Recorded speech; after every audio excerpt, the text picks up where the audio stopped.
এবার পাটকাঠির গাদায় আগুন লাগলো, আগুনে পুড়ে ছাই পাটকাঠি, সাদা ধোঁয়ায় ঢাকলো এলাকা। হ্যাঁ, এবার পাটের গাদায় লাগলো আগুন, আগুনে পুড়ে ছাই পাটকাঠির গাদা। আচমকাই আগুন লাগায় আতঙ্ক গ্রামে। আজ নদিয়ার হাসখালির ভয়না বগুলা রাস্তার পাশে এক ব্যক্তির দীর্ঘদিনের পাটকাঠি জমা করা ছিল। আজ ঠিক দুপুর 1টা নাগাদ আগুন লেগে যায়। কে বা কারা এই আগুন ধরিয়ে দেয় সেটা তিনি সঙ্গে সঙ্গে দেখতে পাননি।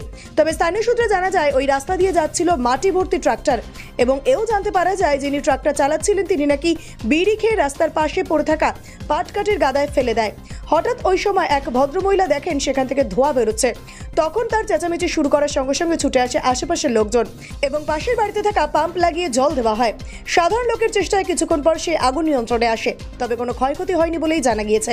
প্রাথমিক তদন্ত অনুসারে জানা গিয়েছে পাশের বাড়ির ওই ব্যক্তি অর্থাৎ শ্রী মনোরঞ্জন হালদারের বাড়িতে জায়গা না থাকার কারণে অনেক সমস্যার মধ্যে রাস্তার পাশে তিনি পাটকাঠি গাদা করে রেখেছিলেন, কিন্তু এইভাবে যে আগুন লেগে যাবে তিনি বুঝতেও পারেননি।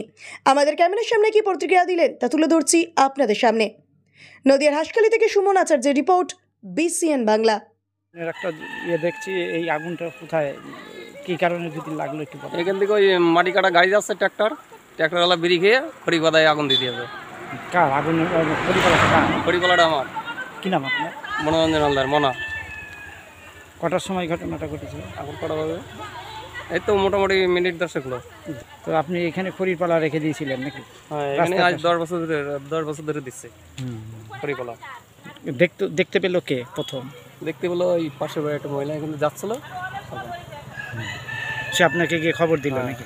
সিলান দিয়েছে তো মাটির বাড়ি। এমনি কোনো কারো কোনো ক্ষয়ক্ষতি হয়নি তো? না, আমার তো ক্ষয়ক্ষতি করে হয়নি। মানে এই আগুনটা আপনারা মানে গ্রামবাসীদের তৎপরতায় নেভানো হলো না? হ্যাঁ, কোথায়?